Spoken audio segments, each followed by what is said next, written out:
ahead, Greg, ask your question.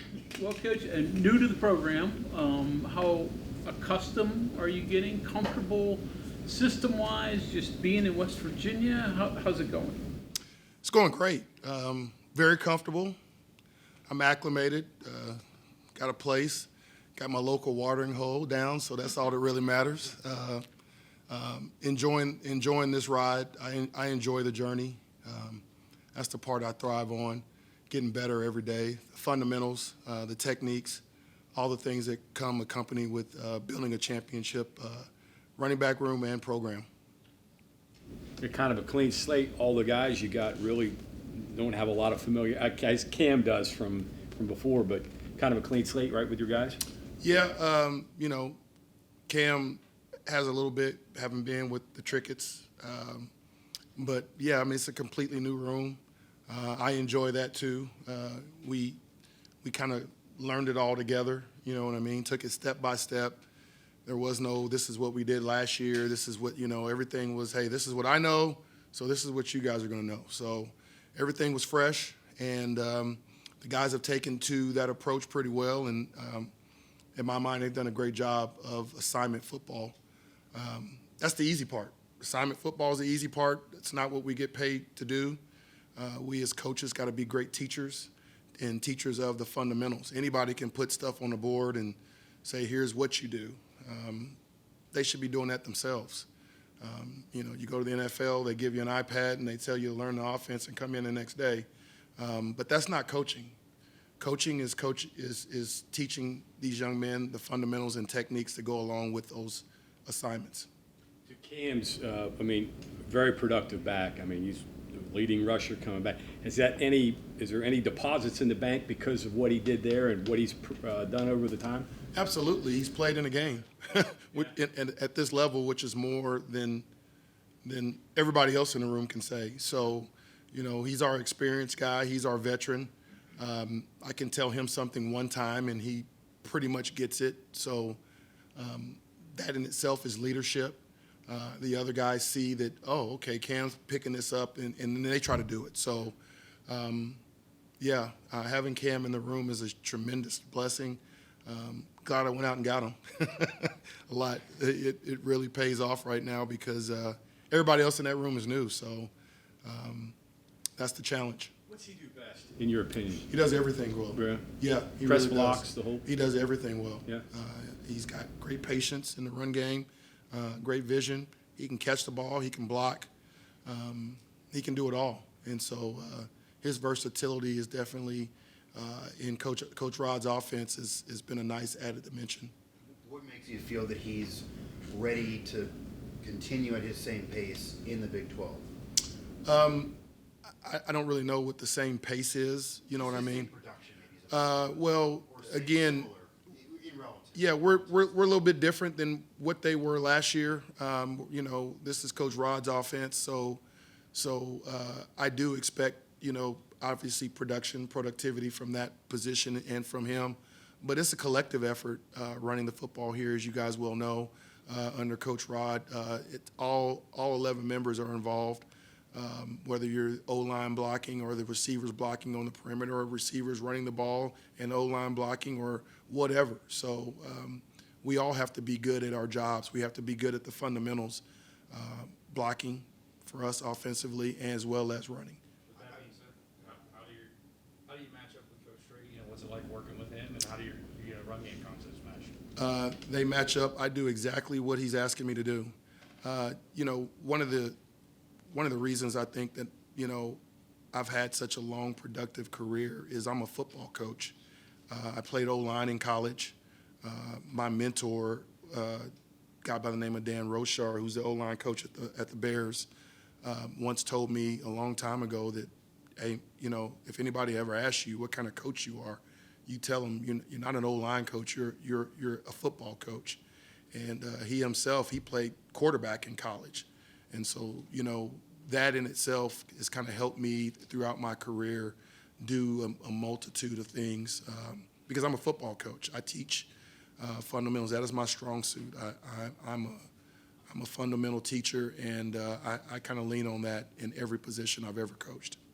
Is there any more you can tell us about the rest of the room in terms of maybe other guys that you think could share that workload with him as great as he is? He can't do it. Yeah, I love what Latimer's bringing to the table.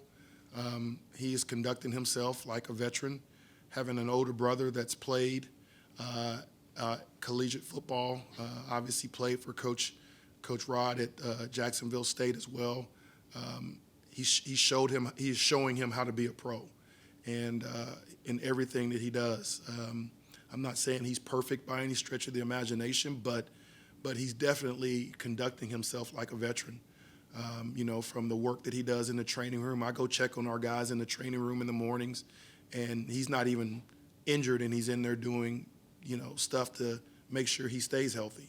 So that's a veteran approach. He's here at night watching film.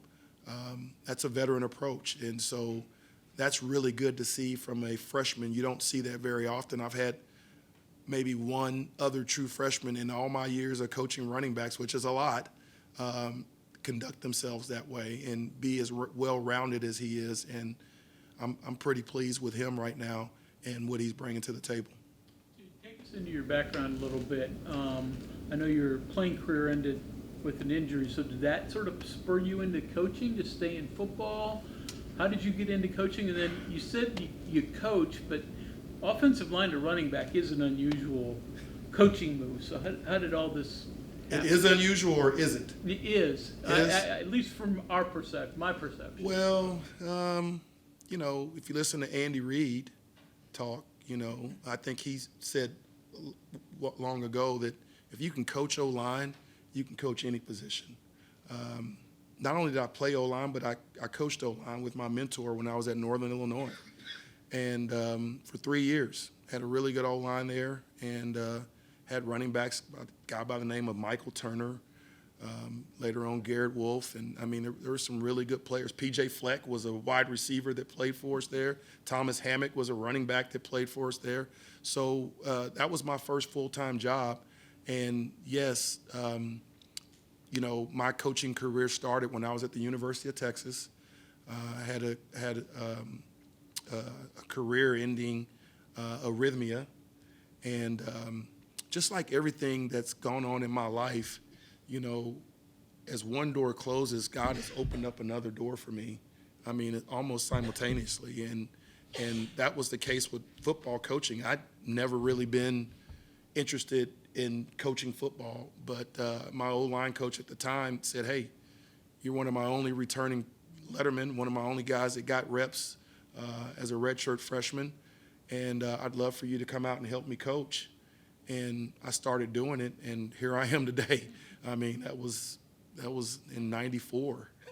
That's how long ago that was, when I was still in college. So I started doing that, and the very next year we won the last Southwest Conference and as a student assistant, and then I was a GA tight end coach, and we won the first Big 12 championship. So that's where my championships in the Big 12 started, my last year at the University of Texas. Coach, listening to you describe yourself, your approach to coaching, sounds kind of similar to the way Rick Trickett would describe himself, maybe with some different language.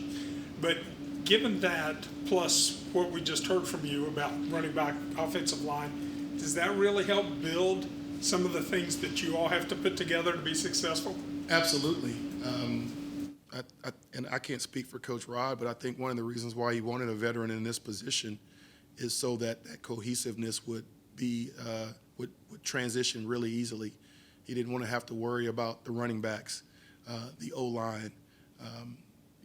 I understand what Coach Trickett is doing because I played that position, and our offices are right next to each other. So anytime he wants to share a thought or an idea with me, just, hey, stick your head over here real quick, and I'd get up and run over there because, there's a respect game from me.